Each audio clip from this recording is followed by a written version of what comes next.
Good morning students.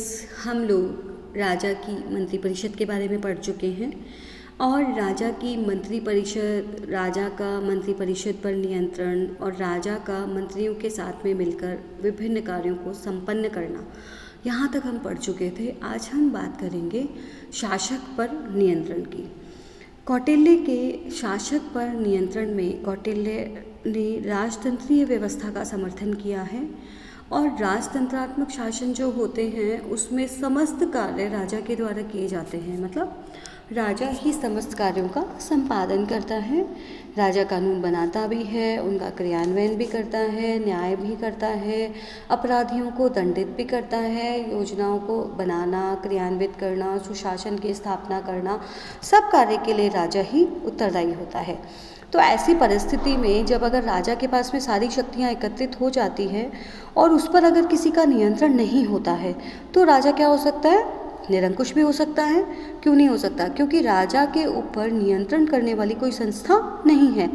और जब राजा के ऊपर कोई नियंत्रण करने वाली संस्था नहीं है तो थोड़े टाइम के बाद अक्सर ऐसा होता है कि जब एक व्यक्ति को बहुत सारी शक्तियाँ मिल जाती है तो थोड़े समय वो उसका उपयोग करेगा और हो सकता है बाद में वो उसका दुरुपयोग करने लगे।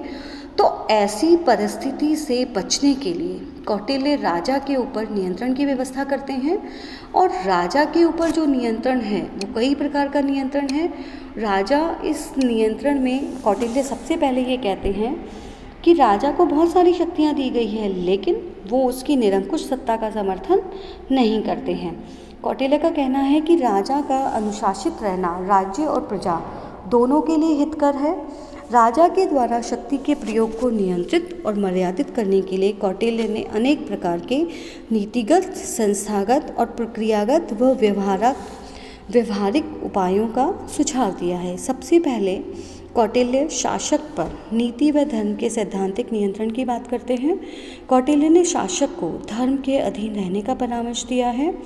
उनके अनुसार धर्म सत्य, अहिंसा, दया, अक्रूरता आदि सार्वभौम नैतिक नियमों का संग्रह होता है। साथ ही धर्म में राजा के कर्तव्य तथा उनके निष्ठापूर्वक निर्वाह का दायित्व भी निहित होता है।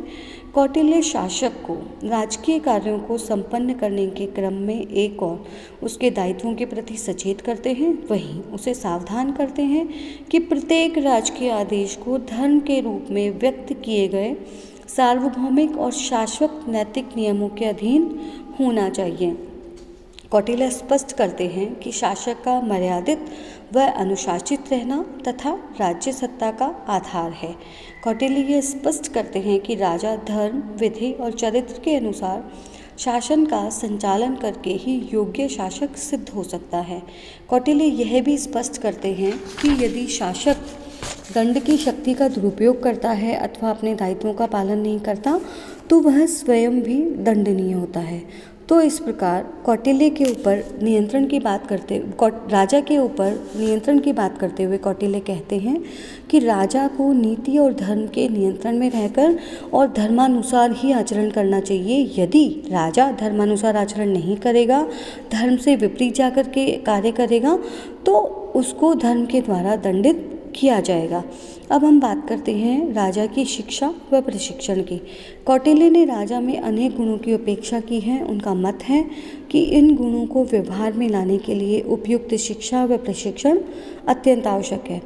कौटिल्य यह बताते हैं कि शिक्षित और प्रशिक्षित व्यक्ति को ही राजा के पद पर नियुक्त किया जाना चाहिए। यदि समुचित शिक्षा के द्वारा नैतिक गुणों को राजा के आचरण का और स्वभाव का सामान्य हिस्सा बना दिया जाएगा तो वह राजकीय कार्यों को संपन्न करते समय उन गुणों से सदैव अनुशासित रहेगा।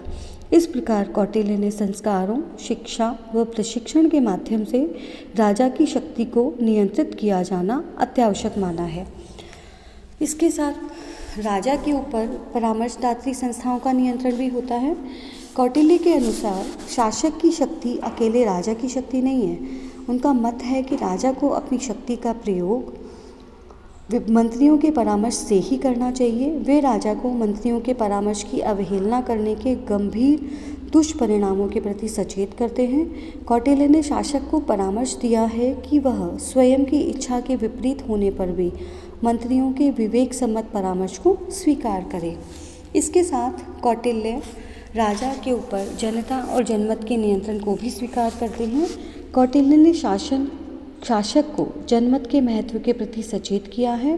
वे कहते हैं कि यदि शासक जनमत की अवहेलना करता है अथवा जनता के विरुद्ध दंड की शक्ति का दुरुपयोग करता है तो प्रजा उससे असंतुष्ट हो जाती है। मनु के विपरीत कौटिल्य ने राजा द्वारा अपने दायित्वों का पालन न किए जाने पर अथवा उसके द्वारा शक्ति का दुरुपयोग किए जाने पर प्रजा को राजा का परित्याग कर देने का अधिकार भी प्रदान किया है।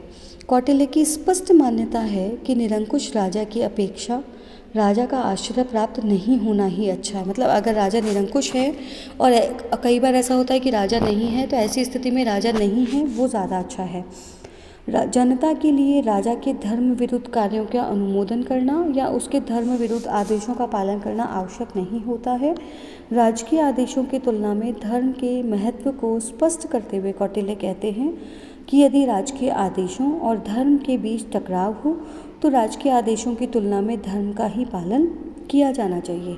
इस प्रकार कौटिल्य ने शासक की शक्ति को नियंत्रित रखने पर बल दिया है तथा ऐसे मर्यादित शासक की आवश्यकता प्रतिपादित की है जिस पर नैतिक और संस्थागत नियंत्रण के साथ जनता का भी नियंत्रण हो।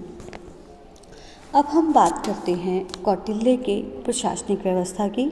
कौटिल्य ने शासक से उम्मीद की है, अपेक्षा की है कि वह राज्य के कार्यों के संचालन के लिए सुदृढ़ प्रशासनिक व्यवस्था का निर्माण करे, और उन्होंने अपने ग्रंथ में अर्थशास्त्र में एक सुसंगठित प्रशासनिक व्यवस्था का चित्रण भी किया है।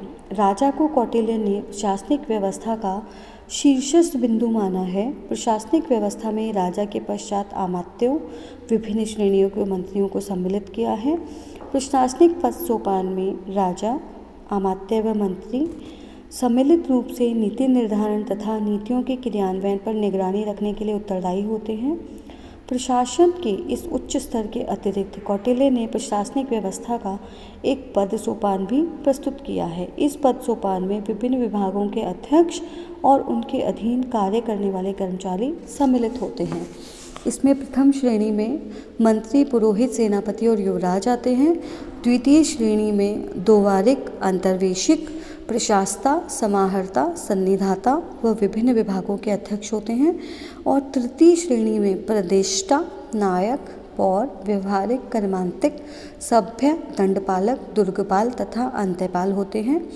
कौटिल्य ने उपयुक्त तीनों श्रेणियों के अधिकारियों का वार्षिक वेतन क्रमशः 48,000 पर्ण, 24,000 पर्ण व 12,000 पर्ण निर्धारित किया है। यह उल्लेखनीय है कि उपयुक्त तीनों श्रेणियां प्रशासनिक अधिकारियों की श्रेणियां हैं।